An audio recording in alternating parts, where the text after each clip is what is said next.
반갑습니다. 2022년 마지막 날 우리가 같이 말씀 보는 날이네요. 그렇게 말씀 보고 올 한 해 정리해서 끝내고 또 내년에 계속해서 또 말씀 보아 나갈 텐데 그래도 오늘 같이 이 시간 함께 하시는 모든 분들 환영합니다. 잘 오셨습니다.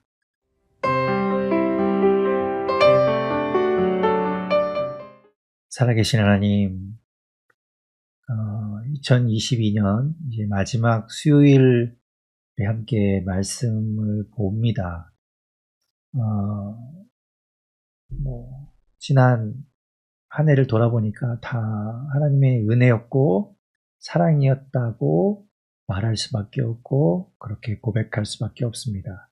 주님, 우리에게 그 한량없는 사랑, 그 은혜 부어주셔서 감사합니다. 하나님, 또한 이 시간 또 주님의 말씀을 보기를 원합니다. 오늘 말씀 가운데 주님께서 우리에게 사랑하라 말씀하시는데 주님께서 우리를 사랑하신 그 사랑을 우리가 본받아 서로 사랑할 수 있게 도와주십시오.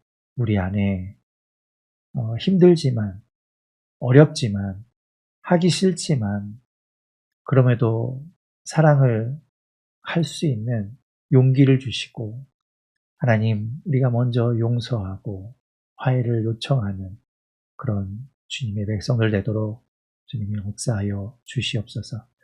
하나님, 이 시간 오늘 말씀 가운데 임하실 그 주님을 찬양하며 우리와 함께 하시는 그 주님을 노래하며 주님 앞에 나아갑니다.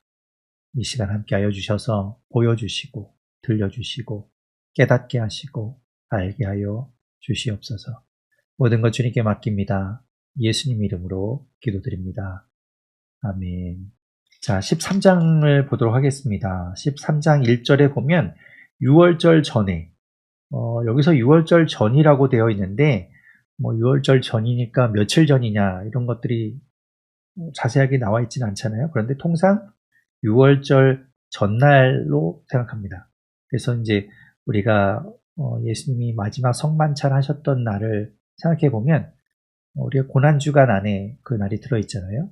그래서 예수님께서 금요일 날 돌아가시게 되기 때문에 그 전날인 목요일 날 밤, 그날 이제 6월절 만찬, 마지막 최후의 성만찬을 하셨을 것으로 우리가 이제 시간상 이렇게 추정을 하게 되는데 아마도 여기서 1절에서 6월절 전이라고 기록되어 있는 이 이야기는 6월절 전날로 생각하면 될 것 같습니다. 그래서 예수님께서 자기가 세상을 떠나서 아버지께로 돌아가실 때가 이른 줄 아시고 라고 말씀하고 있어요. 여기서 보면 돌아가실 때가 이른 줄 아시고 우리가 이전에 말씀해 보았던 2장 4절이었나요? 2장 4절 가나 혼인잔치에서 예수님께서 그 마리아에게 그 얘기하셨죠. 마리아가 예수님께 이제 포도주가 떨어졌다라고 했을 때 예수님께서 여자여 나와 무슨 상관이 있나이까 내 때가 아직 이르지 아니하였나이다 라고 말씀하시는데 여기서 말하는 때라는 것이 어떤 시간적인 개념이라기보다는 예수님의 사역을 본격적으로 이제 구원 사역을 완성하셔야 하는 그 때라고 이제 우리가 본다고 했어요. 그래서 헬라어에서도 여러 가지 시간을 나타내는 단어들이 있는데 그 중에서 여기서 사용된 단어는 호라라는 단어였어요. 그리고 우리가 지난 시간 곧 앞에서 보았던 7장에서도 7장 8절에 보면 7장 8절은 아니고 7장 30절에 보면 7장 8절에서 말하는 내 때가 아직 차지 못하였으니라고 할 때 그때는 명절을 6절이네. 6절에는 내 때는 아직 이르지 아니하였나이다. 이렇게 이야기하는 그때는 명절을 때 뜻하는 말이고 구체적으로 이제 7장 30절에 보면은 예수님을 사람들이 잡으려고 하는데 잡지 못해요. 왜냐하면 때가 아직 이르지 아니하였기 때문이라고 이야기하는데 여기서도 말하는 때는 호라라고 해서 예수님의 그 구원 사역을 하셔야 되는 그때를 말하죠. 그런데 지금 13장 1절에서 보면은 때가 이르렀다라고 말씀하시는데 여기서 말하는 때는 바로 앞에서 이야기했던 그 호라가 이제 이르렀다는 거예요. 그 앞에서는 때가 아직 이르지 않았었다라고 했는데 이제는 때가 이른 줄 아시고 때가 이르렀다는 걸 말씀하고 있죠. 네, 그렇게 이제 볼 수 있고, 그래서 세상에는 자기 사람들을 사랑하시되 끝까지 사랑하셨다라고 말씀하시면서 2절에 보면 마귀가 시몬의 아들 가룟 유다의 마음에 예수를 팔려는 생각을 넣었다라고 2절에 말씀하고 있어요. 마귀가, 사탄이 이 가룟 유다의 마음에 예수님을 팔 생각을 집어넣었다는 거예요. 이제 마귀가 가룟 유다의 마음에 그 생각을 집어넣고 가룟 유다를 좀 지배하고 있는 것을 알 수 있죠. 유혹하는 거겠죠. 그런 마음을 갖게 하는 겁니다. 자, 3절에 보면 저녁 먹는 중에, 이제 저녁 때가 되었어요. 예수님께서 세족식을 하는 이야기가 이제 나오게 됩니다. 저녁 먹는 중에, 식사 중에 예수님께서 일어나셨어요. 그래서 4절에 보면 잡수시던 자리에서 일어나 겉옷을 벗고 그리고 수건을 가져다가 허리에 두르시고 5절에 보면 대야에 물을 떠서 제자들의 발을 씻기시고 두르신 수건으로 닦기를 시작하셨어요. 그래서 예수님의 제자 한 사람 한 사람 예수님이 닦아주셨습니다. 그 이유에 대해서 이제 뭐 계속 이야기하고 있지만 이제 3절에도 보면 아버지께서 모든 것을 자기 손에 맡기신 것과 또 두 번째로 자기가 하나님께로부터 오셨다가 하나님께로 돌아가실 줄을 아시고 이제 이 세족식을 행하시는 것을 볼 수 있어요. 그래서 이제 제자들의 발을 씻기니까 이제 다른 사람들은 다 예수님이 발 씻기는 걸 이제 받아들이는데 베드로가 이제 6절에 말하죠. 주여, 주께서 내 발을 왜 씻기십니까? 아니, 주님께서 감히 더러운 내 발을 씻기시다니요. 말이 안 됩니다라고 말하는 거죠. 그랬더니 예수님께서 7절에 말씀하시기를 내가 하는 것을 내가 지금은 알지 못하지만 이후에는 알리라. 그때 뭐 베드로가 안 됩니다. 이러시면 안 됩니다라고 막 하자 예수님께서 내가 너를 8절에 말하죠. 내가 너를 씻어주지 아니하면 네가 나와 상관이 없느니라 라고 말씀하세요. 이게 이제 내가 너를 씻겨주지 않으면 너하고 나하고 남남이야 뭐 이런 게 아니라 씻겨주지 않으면 내가 너를 씻어주어야만 너와 내가 함께 하나님의 나라를 상속으로 받는다. 그렇죠? 그런 같은 관계에 있게 된다라는 말씀이에요. 그러자 이제 베드로가 그러면 발만 아니라 9절에 손과 머리도 씻겨주십시오. 이렇게 얘기하죠. 뭐 베드로는 어떻게 보면 순수하다고 할까요? 그래서 이제 예수님께 이제 이렇게 이야기하는 거예요. 근데 예수님께서 말씀하시죠. 이미 목욕한 자는 발밖에 씻을 필요가 없다라고 말씀하시면서 온 몸이 깨끗하다. 그러나 너희가 다 깨끗한 것은 아니다라고 말씀하십니다. 그렇게 다 깨끗하지는 않다라고 이야기하신 이유가 11절에 보면 자기를 팔 자가 누구인지 아셨기 때문에 그는 깨끗하지 못해서 다 깨끗한 것은 아니다라고 말씀하셨다라고 이야기하고 있어요. 그리고 예수님께서 발을 다 씻어주신 후에 이제 그들에게 말씀하십니다. 내가 너희에게 행한 것을 너희가 이제 알겠느냐. 13절에 보면 너희가 나를 선생이라 또는 주라 하니 너희 말이 옳도다 그러하다. 14절 그래서 내가 주와 또는 선생이 되어 너희의 발을 씻었으니 너희도 서로 발을 씻어주는 것이 옳다라고 말씀하십니다. 내가 너희를 씻겨준 것처럼 너희도 서로 씻겨주어라 라는 거예요. 그래서 이렇게 행하신 것은 15절에 내가 너희에게 행한 것 같이 너희도 행하게 하려고 내가 본을 보였다 라고 말씀하고 있지요.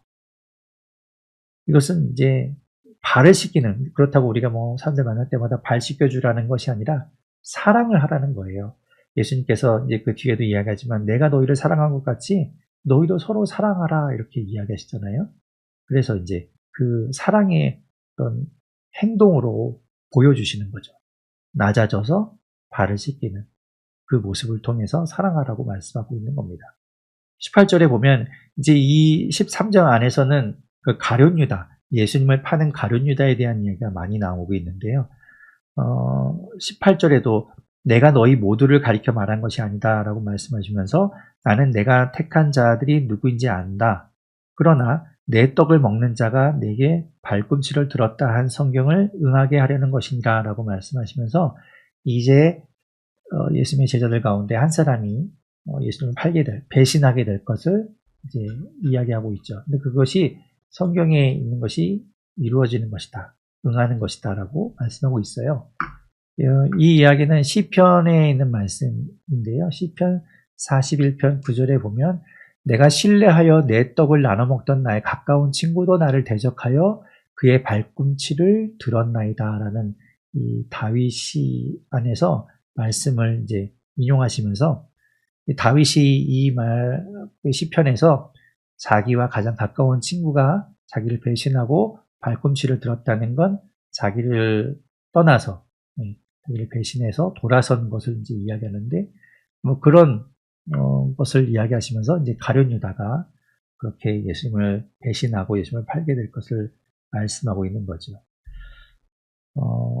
예수님은 계속해서 이제 말씀하시기를 20절에도 내가 보낸 자를 영접하는 자는 나를 영접하는 것이요 나를 영접하는 자는 나를 보내신 이를 영접하는 것이다 라고 말씀하시면서 이제 영접하는 자에 대한 이야기를 하시는데 예수님이 말씀하시기를 내가 보낸 자, 예수님께서 보내신 한 사람 그리고 또 가장 작은 자에게 하는 것이 행하는 것이 예수님께 하는 것이고 예수님께 행하는 그것이 곧 하나님께 행하는 것이다 라고 말씀하셨던 그 말씀과도 연결이 되죠. 21절에 보면 예수님께서 이 말씀을 하시고 심령이 괴로워하셨어요. 왜 그런가 하면 21절 끝에 너희 중 하나가 나를 팔리라. 그래서 그 제자, 함께 3년 동안 생활했던 그 제자 중에 한 사람이 예수님을 팔 것 때문에 예수님 마음이 괴로웠다라고 이야기하고 있습니다. 그래서 예수님을 팔게 되는 이 가룟 유다에 대한 이야기가 사복음서에 이제 다 나오는데요. 이 사복음서를 좀 비교해서 한번 보도록 할게요. 자, 가룟 유다에 대한 이야기는 마태복음 26장, 마가복음 14장, 누가복음 22장, 그리고 요한복음 13장에 이제 각각 나오게 되는데 마태복음과 마가복음은 상당히 유사해요. 보게 되면 되게 비슷합니다. 그죠? 상당히 비슷하죠. 조금만 이렇게 조금 다른 정도, 그렇게 다르고 거의 이제 같다는 걸 볼 수 있고 누가복음에서는 좀 다른 부분이 있는데 예수님께서 먼저 이제 이야기하시죠. 나를 파는 자의 손이 나와 함께 상 위에 있다라고 이야기하시는 부분이 먼저 나와요. 마태복음과 마가복음에서는 너희 중에 한 사람이 나를 먼저 팔 것이다 라고 이야기하자 제자들이 나는 아니죠. 누가 그럴까 막 이렇게 서로 막 궁금해하는 때 예수님께서 나와 함께 그릇에 손을 넣는 자가 나를 팔 것이다 라고 이제 이야기하시는 부분이 나오거든요. 이렇게 이제 순서가 그렇게 되고 그 다음에 예수님께서 이제 그 사람은 화가를 있을 것이다 라는 이야기를 이제 나오는 요 순서대로 마태복음과 마가복음이 이루어져 있다면 누가복음은 예수님이 먼저 나와 함께 상위에 손이 있는 사람이 나를 팔 것이다 라고 이야기하고 그리고 나서 이제 제자들이 누가 그런 일을 할 것인가 라고 막 서로 묻지요. 그게 이제 순서가 바뀌어 있어요. 그리고 요한복음에서 오늘 보는 말씀에서는 마찬가지로 마태, 마가와 함께 너희 중 하나가 나를 팔 것이다 라고 말씀하시자 이제 서로 이제 누구지? 이렇게 의심하죠. 그때 예수님께서 이제 말씀하시기 전에 요 23절, 24절, 25절이 이제 들어가 있어요. 요거는 다른 복음서에는 없죠. 예수님의 제자 중 하나, 곧 그가 사랑하시는 자. 요 그가 사랑하시는 자가 아마도 이 글을 쓰고 있는 사도 요한일 것이다 라고 우리가 봅니다. 이 사도 요한이 예수님 품에 이렇게 의지하여 누워 있었어요. 그러니까 누워 있다는 건 우리 식사 중에 이 비스듬하게 누워서 식사하는 그 모습 가운데 예수님께서 이제 가까이 기대어 있는 것을 볼 수 있죠. 그런데 그 옆쪽에 이제 시몬 베드로가 있다가 누군지 한번 물어보라고 이렇게 머리짓을 이렇게 해요. 그래서 요한이 예수님께 물어보죠. 그자 예수님께서 이제 말씀하시는데 내가 떡 한 조각을 적셔다 주는 자가 그다 이렇게 이야기하시죠. 그래서 앞에서 복음서에서와는 좀 다르죠. 떡 한 조각을 적셔서 초에 적셔서 주는 자가 그다라고 말씀하시면서 그것을 적셔서 가룟 유다에게 이제 주십니다. 그래서 이제 직접적으로 딱 표시를 하시죠. 그리고 그때 이제 조각을 받은 후에 사탄이 그 속에 들어갔다라고 이야기해요. 앞에서 사탄이 예수님을 팔 생각을 집어넣었잖아요. 그래서 이제 거의 유혹하다시피 유다에게 이제 그렇게 했는데 이 상황을 통해서 아주 사탄이 완전하게 이제 가룟 유다를 지배하고 그 안에 이제 들어가게 됩니다. 완전히 이제 사탄의 지배를 받게 되는 그런 형태가 되는 거예요. 그래서 예수님이 내가 하는 일을 속히 하라 말씀하시고 마지막 30절에 보면 유다가 그 조각을 받고 나가니 밤이로라. 그래서 이제 이 요한복음에서는 빛과 어둠에 대한 얘기가 많이 나와요. 처음부터 예수님은 빛으로 오셨다, 세상의 빛이다라는 이야기를 많이 했잖아요. 예수님이 없으면 어둠입니다. 그러니까 지금 유다가 그 조각을 받고 밖으로 나가니 밤이러라 이 얘기는 실제로 밤이기도 했지만 이 유다가 예수님을 떠나서 바깥으로 나가는 순간 예수님이 없는 이제 어둠 가운데 있게 되는 밤에 처하게 되는 것을 말씀하고 있는 거죠.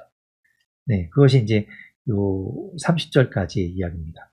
이렇게 이제 볼 수 있고 31절에 보면 그가 나간 후에 이 가룟 유다가 나간 후에 예수님께서 말씀하시기를 이제부터 예수님께서 이제 이것저것 이제 이야기하시는데요. 새 계명을 너희에게 주겠다라고 이제 말씀하시는 내용이 나옵니다. 그래서 예수님께서 주시는 새로운 계명. 우리가 구약에서의 계명은 뭐였습니까? 십계명과 율법이 계명이었죠. 지켜야 하는 명령들이었어요. 그런데 이제 예수님께서 새로운 명령을 주겠다라고 말씀하시면서 34절, 35절에 말씀하십니다. 새 계명을 너희에게 주노니 서로 사랑하라. 내가 너희를 사랑한 것 같이 너희도 서로 사랑하라. 너희가 서로 사랑하면 이로써 모든 사람이 너희가 내 제자인 줄 알리라. 이렇게 말씀하십니다. 내가 너희를 사랑한 것 같이 너희도 서로 사랑하라. 앞에서 세족식을 통해서 예수님께서 보여주셨잖아요. 내가 너희 발을 씻었으니 너희도 서로 발을 씻어주는 것이 옳다. 14절에 말씀하신 것처럼 34절에 이제 사랑으로 그것을 대치해서 말씀하시면서 예수님이 정작 말씀하시고 싶었던 것은 사랑하라는 거예요. 그것을 발을 씻겨주는 것으로 이제 보여주셨던 거죠. 그래서 이게 이제 예수님이 주신 새 계명입니다. 서로 사랑하라. 그리고 36절, 38절까지는 예수님께서 이제 베드로에게 네가 나를 부인하게 될 것이다 라고 말씀하시는 이야기가 나오는데요. 이 부분도 사복음서에 이제 다 나오죠. 그래서 우리 이 복음서의 말씀을 한번 비교해서 보도록 할게요. 자, 베드로가 예수님을 부인한 이야기. 예수님을 모른다고 부인했던 이야기입니다. 베드로 부인이라고 해서 베드로의 아내 이야기가 아니라 모른다고 부인했던 이야기죠. 여기서도 마찬가지 이제 마태복음과 마가복음에서는 거의 동일해요. 보시면 그렇죠? 마태복음과 마가복음이 거의 똑같은 걸 볼 수 있습니다. 차이가 없어요. 그런데 이제 누가복음에서는 조금 다르게 이야기하고 있는데요. 자, 이 누가복음에서는 앞에서 나왔던 것들하고 다르게 베드로에게 이제 말씀하시죠. 시몬아, 시몬아 이제 말씀하실 때 너는 돌이킨 후에 내 형제를 굳게 하라라고 이제 예수님께서 말씀하시고 그러자 이제 베드로가 말합니다. 주여, 내가 주와 함께 오게도 죽는 데에도 가기를 각오하였나이다. 그때 예수님께서 말씀하신 것이 네가 나를 3번 모른다고 부인할 것이다 라고 말씀하셨던 내용이고요. 그리고 요한복음 요 36절부터 38절에는 예수님께서 내가 가는 곳에 내가 지금은 따라올 수 없으나 후에는 따라오리라 라고 이제 말씀하시는 내용이 나오고 베드로가 이제 주여 내가 지금은 어찌하여 따라갈 수 없나이까 주를 위하여 내 목숨을 버리겠나이다 라고 하자 예수님께서 이제 말씀하시는 부분들이 있죠. 그래서 마태복음과 마가복음은 거의 동일합니다. 거의 동일하고 그리고 요 누가복음에서는 요 이야기 너는 돌이킨 후에 내 형제를 굳게 하라 라는 예수님의 어떤 베드로를 향한 사명을 주시는 이야기가 나온 후에 이제 요 부인에 대한 이야기가 나오고 요한복음에서는 네가 나 있는 곳에 따라올 수 없으나 나중에는 후에는 따라올 것이다. 그리고 와서 이제 예수님께서 그가 부인하게 될 것을 이야기하시는 그렇게 이제 순서가 기록되어 있습니다. 자, 14장을 보겠습니다. 이제 본격적으로 예수님이 어떤 예수님의 메시지, 예수님의 마지막 설교에 해당하는 부분이라고 보겠죠. 14, 15, 16 이렇게 이제 예수님께서 제자들을 향하여 거기 이제 마지막 날 밤에 이제 마지막 메시지, 고별 설교를 하시고 17장에 가게 되면 예수님께서는 기도하시는 내용이 나와요. 그래서 이제 14장, 15장 이렇게 보게 될 텐데요. 먼저 14장을 보겠습니다. 예수님께서 이제 그 제자들을 향해서 말씀하시는 거예요. 1절에 보면 너희는 마음에 금심하지 말라. 하나님을 믿으니 또 나를 믿으라. 그러시면서 이제 내 아버지 집에 거할 곳이 많다라고 말씀하시면서 3절에 내가 가서 너희를 위하여 거처를 예비하면 내가 다시 와서 너희를 내게로 영접하여 나 있는 곳에 너희도 있게 하리라. 그렇게 말씀하세요.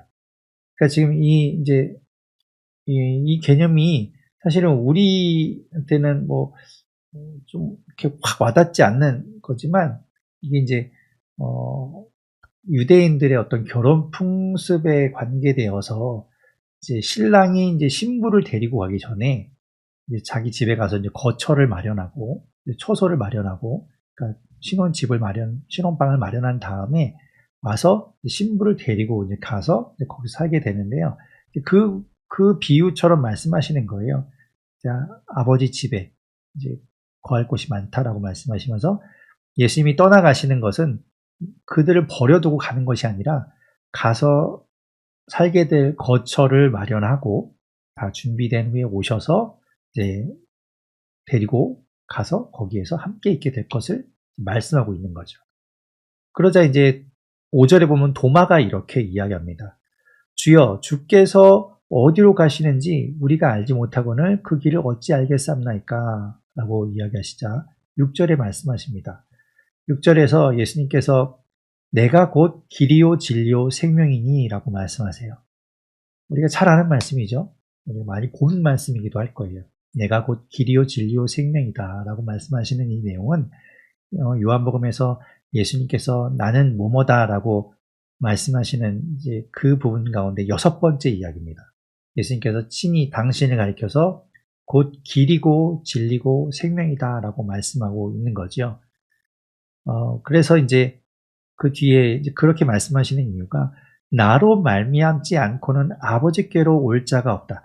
그러니까 하나님께로 가는 유일한 방법이 나로 말미암지 않고는 없다. 내가 유일하다라고 말씀하는 거예요. 그래서 예수님만이 길이고 예수님만이 진리고 예수님만이 그 아버지께로 가는 그 생명의 길인 것을 이제 말씀하고 있죠. 그러자 이제 8절에 보면 빌립이 이야기합니다. 이 14장 안에서는 조금 우리가 그동안에 목소리를 들어보지 못한 제자들, 보통 우리는 요한이나 또 베드로에 대한 이야기를 많이 보았지만 다른 제자들에 대한 이야기는 별로 본 적이 없는데 이 14장에는 다른 제자들 이야기가 좀 나와요. 5절에 이제 도마가 한번 질문했죠. 그리고 이 8절에서 보는 빌립이 물어봅니다. 주여, 아버지를 우리에게 보여주시옵소서. 그리하면 족하겠나이다. 이렇게 이야기하죠. 그러자 예수님께서 말씀하십니다. 9절 중간에 보면 나를 본 자는 아버지를 보았거늘 어찌하여 아버지를 보이라 하느냐. 그렇죠. 예수님을 보는 것은 하나님을 보는 거예요. 우리는 하나님을 볼 수가 없어요. 하나님은 영적인 분이시기 때문에 어떤 실체가 볼 수 있는 그런 모습으로 존재하는 분이 아니잖아요. 영적인 분이죠. 그리고 우리는 하나님을 직접적으로 볼 수 없습니다. 우리는 죄인이기 때문에 예수님을 통해서 그래서 우리가 의인이 된 이후에나 하나님 앞에 갈 수 있지 그냥은 못 가잖아요. 그러니까 아버지를 우리가 직접 볼 수 없어요. 그래서 이 땅에 오신 그 예수 그리스도를 통해서 우리는 하나님을 봅니다. 하나님이 어떤 분이시구나, 어떤 마음을 가지셨구나, 그런 것들을 우리가 볼 수 있잖아요. 그러니까 9절에서 말씀하는 것처럼 나를 본 자, 예수님을 통해서 우리는 하나님을 보는 것이고 하나님을 알게 되는 거죠. 10절에 말씀합니다. 내가 아버지 안에 거하고 아버지는 내 안에 계신 것을 내가 믿지 아니하느냐. 내가 너희에게 이르는 말은 스스로 하는 것이 아니라 아버지께서 내 안에 계셔서 그 일을 하는 것이다. 하나님이 내 안에 거하고 내가 하나님 안에 거하기 때문에 내가 하는 일은 내 안에 계신 하나님께서 하시는 일이다. 그러니 나를 보면 하나님이 어떤 분인지를 알 수 있고 하나님을 볼 수 있는 것이다 라고 이야기하시죠. 그래서 11절에 내가 아버지 안에 거하고 아버지께서 내 안에 계심을 믿으라 이렇게 말씀하세요. 그리고 13절, 14절 우리가 기도할 때 예수님 이름으로 기도드립니다. 예수님 이름으로 기도합니다. 그러면서 이제 기도의 끝에 예수님 이름으로 기도한다라고 하잖아요. 그 예수님 이름으로 기도하게 되는 어떤 근거가 되는 말씀이기도 해요. 보면 13절, 14절에 보면 너희가 내 이름으로 무엇을 구하든지 내가 행하리니 이는 아버지로 하여금 아들로 말미암아 영광을 받으시게 하려 함이라. 내 이름으로 무엇이든지 내게 구하면 내가 행하리라 이렇게 말씀하세요. 그러니까 예수님 이름으로 구하는 것은 예수님께서 들으시고 그것을 행하시겠다 말씀하십니다. 그 이유는 하나님이 영광을 받으시게 하기 위해서라고 이야기하고 있죠. 그래서 우리가 기도할 때 예수님 이름으로 기도하는 겁니다. 다른 이름으로 하는 게 아니에요. 아주 훌륭하신 바울의 이름으로 기도한다고 그것이 주님이 우리의 기도를 들어주시는 것 아니죠. 예수님 이름으로 기도할 때 들어주시죠. 자, 그렇기 때문에 15절에 보면 너희가 나를 사랑하면 나의 계명을 지키리라 이렇게 말씀하세요. 사랑한다면 말을 따라야 하는 거죠. 사랑한다면 나의 계명을 지키리라 이렇게 말씀하시죠. 그리고 이제 16절에 예수님께서 내가 아버지께 구해서 또 다른 보혜사, 그러니까 보혜사를 너에게 주겠다. 그런데 그 보혜사는 영원토록 너희와 함께 있을 것이다 이렇게 이야기하세요. 보혜사라는 말이 많이 들어보셨겠지만 파라클레토스라는 말이잖아요. 옆에 있도록 부름을 받은 사람이에요. 옆에 왜 있는가 하면 옆에서 이렇게 무슨 빌붙어서 막 이렇게 괴롭히려고 있는 게 아니라 옆에 있으면서 도와주고 변호해주고 지켜주고 함께하기 위해서 있는 분, 그분이 성령님이라는 거예요. 그래서 그 성령님을 보내주시겠다라고 말씀하시죠. 17절에 보면 그 영은 진리의 영이다라고 말씀하세요. 그렇게 영원토록 함께 있을, 나는 비록 떠나가지만, 내가 떠나가는 것은 앞에서 뭐라고 그랬어요? 3절에서 너희를 위하여 거처를 예비하러 가는 것이다 라고 이야기했잖아요. 그래서 버려두고 떠나가는 것이 아니라 내가 잠시 없는 동안에 성령님을 보내서 성령님이 너희와 함께 있도록 하겠다. 18절에 내가 너희를 고와 같이 버려두지 아니하고 너희에게로 오리라 이렇게 말씀하고 있죠. 그래서 주님께서 이 땅에 다시 오실 것을 말씀하세요. 내가 갔다가 아예 안 오는 것 아니라 다시 오게 될 터인데 20절에 보면 그날에는 내가 아버지 안에, 너희가 내 안에, 내가 너희 안에 이렇게 서로 함께 있는 그것을 너희가 알게 될 것이다. 15절에 말씀했던 것처럼 21절에도 나의 계명을 지키는 자라야 나를 사랑하는 자다 이렇게 말씀하세요. 예수님 말씀 따르는 사람이 예수님을 사랑하는 겁니다. 그러니까 예수님께서 여러 가지 말씀하셨잖아요. 우리가 복음서를 통해서 말씀하신 것들을 우리가 내 마음에 드는 것들을 골라서 선택해서 이건 하고 이건 하지 말아야지. 이거는 쉬우니까 하고 이건 어려우니까 하지도 말아야지. 이런 것이 아니라 그 주님께서 말씀하신 것들을 다 지키고 따르려고 해야 주님을 사랑하는 것이고 그 사람이 바로 예수님의 사람, 그리스도인이라고 볼 수 있는 것이죠. 그때 22절에 보면 유다가 물어봅니다. 이 유다는 가룟 유다가 아니라 다른 유다예요. 예수님의 제자 중에 야고보의 아들 다데오라고도 부르는 그 사람입니다. 그래서 그 유다가 예수님께 물어봐요. 지금 24장 안에서 세 번째 새로운 제자의 등장이죠. 5절에 도마, 8절에 빌립, 22절에 가룟인 아닌 유다가 이르되 주여 어찌하여 자기를 우리에게는 나타내시고 세상에는 아니하려 하시나이까. 왜 세상에 다 보여주시지 않고 우리한테만 보여주십니까? 우리에게만 알게 하십니까? 라고 이야기하죠. 예수님께서 23절, 24절 말씀하십니다. 사람이 나를 사랑하면 내 말을 지키리니. 계속 이야기했잖아요. 내 아버지께서 그를 사랑하실 것이요 우리가 그에게 가서 거처를 그와 함께 하리라. 그런데 사랑하지 않는 사람들은 예수님의 말을 지키지 않겠죠. 예수님 말을 따르지 않는 것, 예수님 말을 지키지 않는 사람은 예수님 사랑하는 것 아니라는 거죠. 그러니까 세상에 예수님을 다 보여봐야 사랑하지 않는데 당연히 예수님 말을 듣지 않을 것 아닙니까? 그래서 예수님은 사랑하는 사람들에게, 예수님의 제자들에게만 말씀하고 있는 것이죠. 자, 그리고 이제 25절부터 31절까지 성령님에 대해서 다시 한번 말씀하시는데, 왜 그런가 하면 이 제자들은 성령님에 대해서 알 수가 없어요. 그러니까 보혜사 성령님에 대한 이야기를 모르고 있기 때문에 예수님은 마치 순환 예고를 통해서 예수님이 십자가에 달리시고 그것을 통해서 구원 사역을 완성하실 것을 계속해서 여러 번 이야기하신 것처럼 이 제자들에게도 보혜사 성령님에 대한 이야기를 계속 반복하고 있어요. 그래야 그들이 알아듣는 거죠. 그나마 좀 알아듣죠. 물론 그렇다고 다 알진 못하겠지만 그래서 예수님은 계속 반복해서 이야기하시는 거예요. 26절에 보혜사, 곧 아버지께서 내 이름으로 보내실 성령이라고 이야기하죠. 앞에서 그러니까 16절, 17절에서도 보혜사를 보내주셔서 너희와 함께 있게 할 것이고 그는 진리의 영이라고 이야기하셨는데 26절에는 내 이름으로 보내실 성령이라고 이야기하세요. 성령님을 이야기합니다. 그분께서 오셔서 그 진리의 영께서 오셔서 26절 중간에 보면 너희에게 모든 것을 가르치고 내가 너희에게 말한 모든 것을 생각나게 하리라. 예수님이 떠나 있는 동안에 성령님께서 우리와 함께 하시면서 이것이 보혜사라고 했잖아요. 옆에서 그냥 멀뚱히 있는 게 아니라 도와주는 거예요. 뭘 도와줍니까? 예수님께서 말씀하신 것들을 지키고 행할 수 있도록 도와주시고 그리고 예수님께서 말씀하신 것들을 생각나게 하신다. 이것이 성령님의 중요한 역할이라는 거예요. 그래서 계속해서 우리를 바른 길로 주님의 길을 따라갈 수 있도록 도와주신다 말씀하고 있죠. 이것이 보혜사 성령님이 하시는 일입니다. 그리고 27절에 보면 평안을 너희에게 끼치노니 곧 나의 평안을 너희에게 주노라 이렇게 말씀하십니다. 내가 너희에게 주는 것은 세상이 주는 것 같이 아니하니라. 너희는 마음에 금심하지도 말고 두려워하지도 말라. 내가 떠나겠지만 너희는 두려워하지 말라. 내가 너에게 평안을 준다.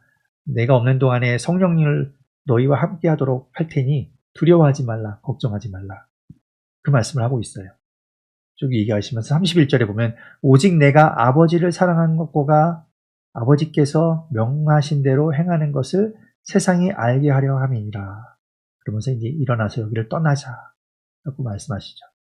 그리고 이제 직접 떠난 건 아니고 이제 계속해서 예수님이 말씀하시는데 이런 것들을 통해서 이야기하시는 내용, 이유가 31절에 있는 것처럼 내가 아버지를 사랑하는 것과 아버지께서 명하신 대로 행하는 것을 세상이 알게 하려고 이런 이야기를 지금 하고 계시다는 것을 말씀하고 있어요. 이제 14장부터 예수님께서 계속해서 이제 이 마지막 고별 설교로 잡히시던 날 밤에 제자들에게 마지막 말씀을 하고 계시는데요. 15장을 보면 1절에 나는 참 포도나무요 내 아버지는 농부라 이렇게 말씀하십니다. 예수님께서 당신을 가리켜서 참 포도나무라고 말씀하세요. 이것이 요한복음에 나오는 예수님은 당신을 가리켜서 나는 뭐뭐다 라고 말씀하시는 부분 7가지 중에 마지막 7번째 이야기입니다. 나는 참 포도나무요. 나는 참 포도나무다. 그리고 하나님 아버지는 농부다 라고 말씀하고 있어요. 그래서 2절에 보면 무릇 내게 붙어 있어 열매를 맺지 아니하는 가지는 아버지께서 그것을 제거해 버리시고 무릇 열매를 맺는 가지는 더 열매를 맺게 하려 하여 그것을 깨끗하게 하시느니라. 그러니까 하나님께서 포도원의 농부가 되시고 예수님은 참 포도나무가 되시고 우리는 그 포도나무에 붙어있는 가지가 되죠.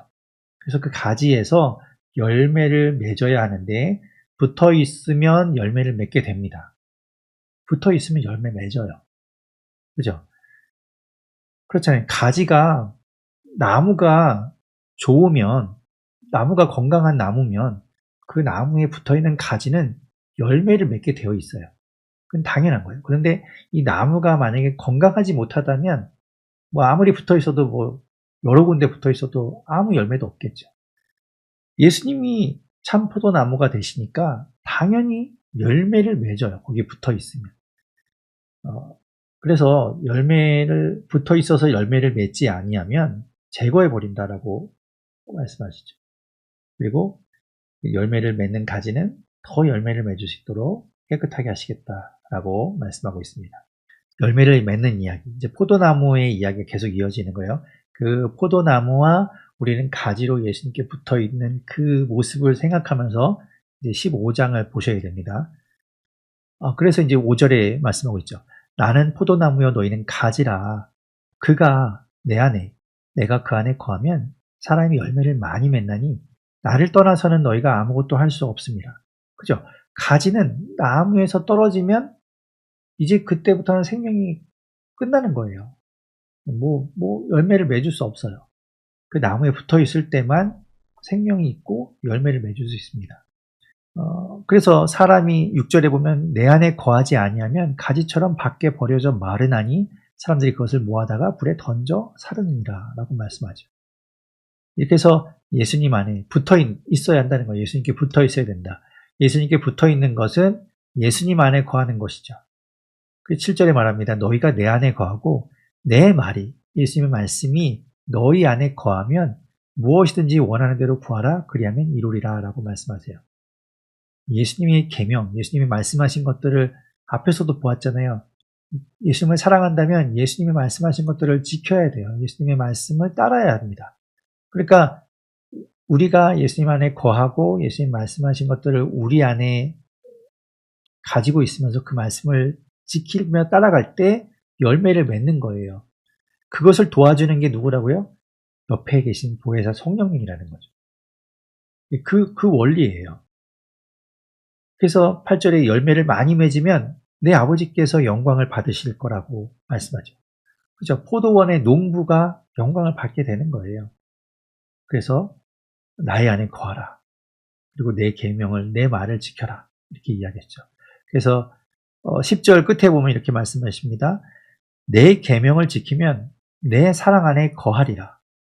예수님의 계명을 지키는 것이 예수님 안에 거하는 거예요. 예수님을 사랑하는 거예요. 그 안에 있게 되는 겁니다. 그죠? 그게 원리예요. 예수님의 말씀. 우리가 예수님 안에 거한다는 것, 그게 이렇게 개념으로는 잘 안 잡히잖아요. 우리가 예수님 안에 거한다는 게 뭐지? 예수님 안에 있는다는 게 뭐지? 예수님 말씀을 따르는 것, 예수님 말씀 지키는 것, 그것이 예수님 사랑하는 것이고 그 사랑 안에 거하는 것이고 예수님 안에 있는 것이죠. 그것을 통해서 11절에 예수님 말씀하십니다. 내가 이것을 너희에게 이루는 것은 내 기쁨이 너희 안에 있어 너희 기쁨을 충만하게 하려 함이라 말씀하십니다. 그것이 기쁨이라는 거예요. 그것이 기쁨이다. 뭐가 기쁨이라고요? 예수님 말씀 따라서 예수님 안에 거하고 있는 것, 예수님 사랑 안에 거하는 것. 그것이 기쁨이라는 거예요. 그게 참된 기쁨이라는 거예요. 왜냐하면 가지가 그것이 본연의 모습이니까. 그죠? 그래야 그 원래 모습대로 살아가야 기쁘죠. 가지가, 나뭇가지가 열매를 맺지 못하는 불쏘시개로 쓰인다면 그게 기쁨이 아니잖아요. 열매를 맺을 때 그것이 이제 기쁨이 되는 것이죠. 그래서 이제 12절 다시 한번 말씀합니다. 내 계명은 곧 내가 너희를 사랑한 것 같이 너희도 서로 사랑하라 하는 이것이니라. 다시 한번 예수님께서 말씀하시면서 13절, 14절에 친구를 위하여 목숨을 버리는 것, 그 정도로 큰 사랑을 이야기하시고 내가 명하는 대로 행하면 곧 나의 친구다 라고 말씀하십니다. 예수님의 말씀을 따르면 그 사랑 안에 거하는 것이고 예수님을, 그런 사람을 친구로 여겨주신다고 이야기하죠. 종한테는 15절에 말씀하기를 종한테는 이것저것 이야기할 필요 없어요. 그냥 명령만 하면 돼요. 그런데 친구에게는 그렇지 않죠. 그래서 친구에게는 다 이것저것 말씀해 주시고 알게 하시겠다라고 이야기하십니다. 17절에 내가 이것을 너희에게 명하는 것은 너희로 서로 사랑하게 하려 함이라. 이렇게 이제 말씀하세요. 이 예수님의 마지막 메시지입니다. 예수님의 마지막 메시지, 사랑에 대해서 이야기하고 있죠. 그리고 예수님 말씀, 내가 지금 너에게 이야기하는 것을 너희가 지켜야 한다라는 걸 계속해서 강조하고 있어요. 사랑하는 것. 그리고 18절부터는 이제 이런 이야기를 하시는데, 세상이 너희를 만약에 미워한다면 그것은 너희보다 먼저 나를 미워하는 줄 알아야 한다. 19절에 이렇게 말하죠. 너희가 세상에 만약에 속해 있다면 세상이 너희를 미워할 이유가 없다. 같은 편이니까. 그죠? 세상이 자기의 것으로 여겨서 사랑할 게 뻔하죠. 그런데 우리는 세상에 속한 것이 아니에요. 우리는 누구에게 속했습니까? 예수님께 속했고 하나님께 속했어요. 그러니까 세상이 볼 때는 같은 편이 아닌 거예요. 그러니까 당연히 우리를 미워할 수밖에 없다라고 예수님 말씀하고 있는 거죠.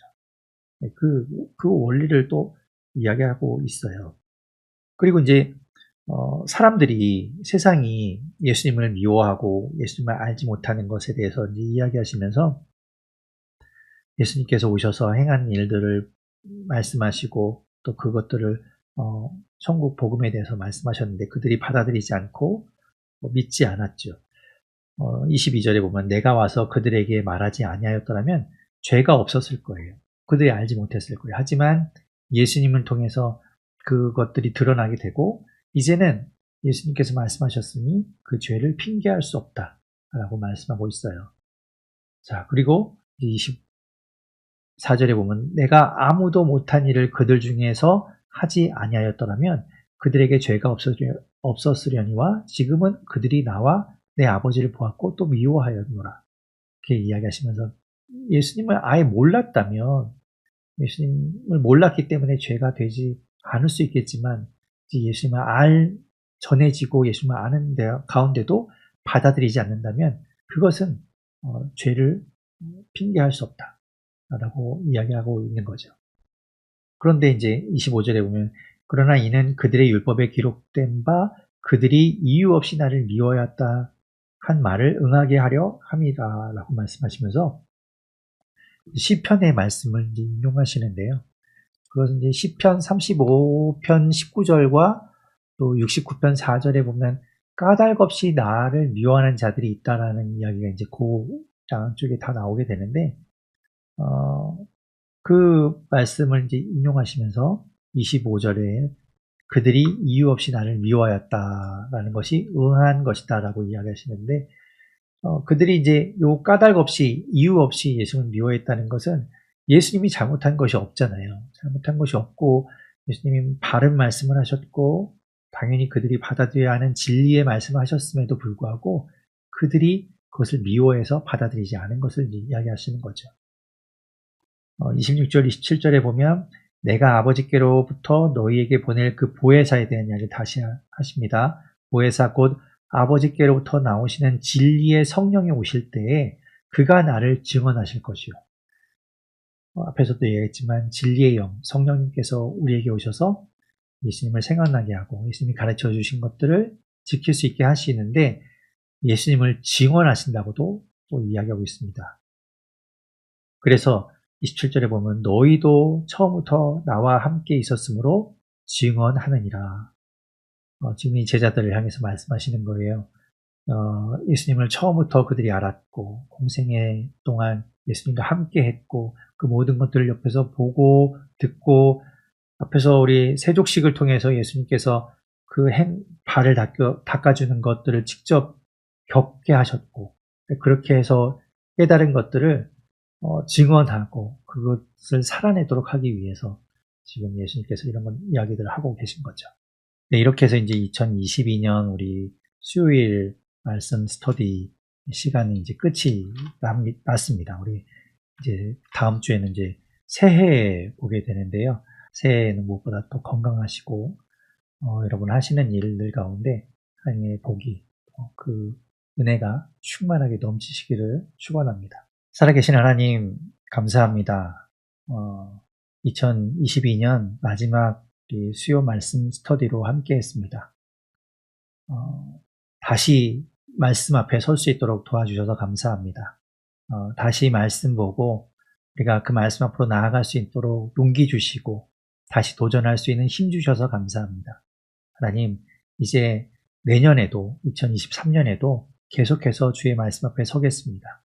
주의 말씀을 따라가겠습니다. 그리고 오늘 말씀하신 것처럼 주님께서 우리에게 주신 그 계명들 지키며 살아가겠습니다. 서로 사랑하라 말씀하신 그 사랑 우리가 지키며 주님 계명을 따라가며 살아가는 우리 모두가 되게 하여 주십시오. 하나님 2023년 새해에는 주님께서 건강도 허락하여 주시고 또 물질의 복도 채워주시고 주님 여러 가지 기도하고 계획하는 모든 일 가운데 주님 함께해 주셔서 주님의 섭리 가운데 주님의 뜻 가운데 그 일들을 함께해 주시고 성령 하나님께서 보혜사로 우리에게 오신 주님이 우리와 함께하고 계시니 주님 우리가 하는 일 가운데 바른 길로 인도해 주시고 하나님 우리가 잊지 않고 주의 길 따라갈 수 있도록 늘 깨우쳐 주시고 알게 하여 주시옵소서. 지금은 우리 주 예수 그리스도의 은혜와 하나님의 사랑과 성령의 인도하심과 함께하심이 주님 말씀 앞에서 주님 계명을 따라가겠다고 주님 말씀하신 그 서로 사랑하라는 그 말씀 힘들지만 어렵지만 내키지 않지만 주님 말씀하셨으니 주님 사랑하니 그 길 가겠다고 결단하고 소망하는 모든 주의 백성 가운데 이제로부터 영원토록 함께 하시기를 간절히 축원합니다. 아멘.